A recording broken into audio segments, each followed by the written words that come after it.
ছাত্ৰীক দিয়া হৈছে বৃহৎ সুবিধা জবকাৰ গুৰুকুল সিনিয়ৰ সেকেন্ডাৰী স্কুলত ছাত্ৰীক দিয়া হ'ব সম্পূৰ্ণ ৰেহাই নামভৰ্তি আৰু মাহিলী ফিজ থাকিব সম্পূৰ্ণ বিনামূলীয়া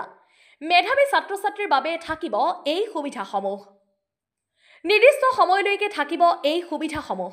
কোনে কোনে লাভ কৰিব এই সুবিধাসমূহ চাওক আজিৰ এই প্ৰতিবেদন হয় জবকাৰ গুৰুকুল সিনিয়ৰ সেকেন্ডাৰী স্কুলত বৰ্তমান নামভৰ্তি প্ৰক্ৰিয়া আৰম্ভ হৈছে যাৰ বাবে আজি কলেজখনত সংবাদমেল সম্বোধন কৰি ছাত্ৰীক এই সুবিধাসমূহ জনাইছে এবাৰ মেট্ৰিক পৰীক্ষাত উত্তীৰ্ণ হোৱা ছাত্ৰীক জবকাৰ গুৰুকুল সিনিয়ৰ সেকেন্ডাৰী স্কুলত নামভৰ্তি কৰিবলৈ আহ্বান জনাইছে কৰ্তৃপক্ষই বিহু উপলক্ষে দুখীয়া দৰিদ্ৰ পৰিয়ালৰ ছাত্ৰীক বিনামূলীয়া নামভৰ্তি আৰু মাহিলী ফিজ ফ্ৰী কৰি দিছে কৰ্তৃপক্ষই তাৰ উপৰিও ডিষ্টিংচন পোৱা ছাত্ৰীৰ বাবে একেবাৰে বিনামূলীয়া সুবিধা উপলব্ধ তাৰ লগতে ষ্টাৰ পোৱা সমূহ ছাত্ৰীৰ বাবে 50% দিয়া হ'ব ৰেহাই তাৰ উপৰিও প্ৰথম স্থান দখল কৰা ছাত্ৰীকো দিব কিছু ৰেহাই সমান্তৰালকৈ নৱম শ্ৰেণীৰ নামভৰ্তিৰ চলি আছে বুলি জনায় সংবাদমেলত আৰু নৱম শ্ৰেণীৰ নামভৰ্তিৰ অন্তিম তাৰিখ 20/4/2025ত সমাপ্ত হ'ব আৰু একাদশ শ্ৰেণীৰ নামভৰ্তিৰ অন্তিম তাৰিখ 5/5/2025 হয় নমস্কাৰ মই প্ৰথমতে HSLCৰ ষ্টুডেণ্টবিলাকক তেওঁলোকৰ ৰিজাল্টৰ বাবে মই শুভেচ্ছা জ্ঞাপন কৰিছোঁ লগতে মই জনাব বিচাৰিছোঁ যে বিহু উপলক্ষে আমাৰ এইটো এৰিয়াৰ বা ওচৰ পাজৰৰ সকলো ছাত্ৰীকে মই বিহু উপলক্ষে আমাৰ স্কুলৰ পৰা অফাৰ দিয়া হৈছে যে যিসকল ডিষ্টিংচন পাইছে তেখেতসকলক সম্পূৰ্ণ ফ্ৰী ইয়াতে এডমিশ্যন দিয়া হ'ব সকলো ফিজ মানে ফ্ৰী হ'ব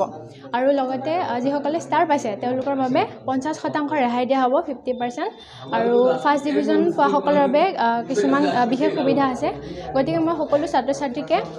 ইয়াত আহি আমাৰ বিদ্যালয়ত আহি অফিসত আহি আমাৰ কৰ্তৃপক্ষৰ লগত আমাৰ শিক্ষকসকলৰ লগত আহি কথা পাতিবলৈ মই অনুৰোধ জনাইছোঁ লগতে ৰঙালী বিহুৰ শুভেচ্ছা জ্ঞাপন কৰিছোঁ আপোনালোকক ধন্যবাদ মই এই চেগতে সমূহ মেট্ৰিক পৰীক্ষাত উত্তীৰ্ণ সমূহ ছাত্ৰীক মোৰ গুৰুকুল সিনিয়ৰ সেকেন্ডাৰী স্কুলৰ তৰফৰ পৰা আন্তৰিক শুভেচ্ছা জনাইছোঁ আৰু লগতে আমাৰ নৱম শ্ৰেণীৰ যেহেতু আমি নৱম শ্ৰেণী এই বছৰৰ পৰা যোৱা বছৰৰ পৰা ষ্টাৰ্ট দিছোঁ গতিকে নৱম শ্ৰেণীৰ ছাত্ৰীসকলৰ এডমিশ্যন আমি চলি আছে আৰু এই এডমিশ্যন প্ৰচেছ ইতিমধ্যে কমপ্লিট হ'বলৈ গৈ আছে 17-18 তাৰিখৰ ভিতৰত আমি কমপ্লিট কৰিম তাৰ পিছত আমি ক্লাছ 9ৰ ক্লাছসমূহ শ্ৰেণীসমূহ ষ্টাৰ্ট দিম গতিকে নৱম শ্ৰেণীৰ ইচ্ছুক ছাত্ৰীসকলে অতি সোনকালে আহি এডমিশ্যন ল'বলৈ আমি আহ্বান জনাইছোঁ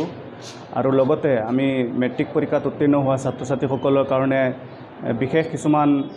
সুবিধা দিছোঁ দৰিদ্ৰ সীমাৰেখাৰ ছাত্ৰীসকলৰ কাৰণে কিছুমান সুবিধা দিছোঁ এই সুবিধাসমূহ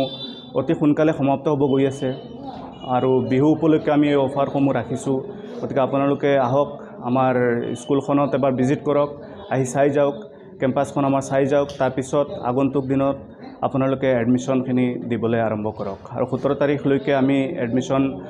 প্ৰচেছ কমপ্লিট কৰিম আৰু 5 মেলৈকে আমাৰ এডমিশ্যন সম্পূৰ্ণ হ'ব 5 মেৰ পিছত আমি ক্লাছসমূহ আৰম্ভ কৰিম মেধাৱী ছাত্ৰীসকলৰ বাবে আপোনালোকে এটা সুবিধা ৰাখিছে হয় কি সুবিধা আছিলে মেধাৱী ছাত্ৰীসকলৰ কাৰণে ডিষ্টিংশ্যন হোল্ডাৰৰ কাৰণে আমি কমপ্লিট ফ্ৰী আমাৰ এডমিশ্যন বছৰি যি ফি আছে কমপ্লিট ফ্ৰী কৰিম কিন্তু ইয়াৰ কাৰণে এটা সীমাৰেখা আমি বান্ধি দিছোঁ 17 তাৰিখলৈকে 17 এপ্ৰিললৈকে এই অফাৰ ভেলিড থাকিব তাৰপিছত তেওঁলোকে ফিজ দিব লাগিব আৰু ষ্টাৰ হোল্ডাৰৰ কাৰণে 50% ৰেহাই আমি দিছোঁ আৰু ফাৰ্ষ্ট ডিভিজন হোল্ডাৰৰ কাৰণে এটা বিশেষ সুবিধা আমি দিছোঁ এইটো অহা পিছত তেওঁলোকে ভিজিট কৰাৰ পিছত এইটো আমি তেওঁলোকৰ লগত আলোচনা কৰিম ধন্যবাদ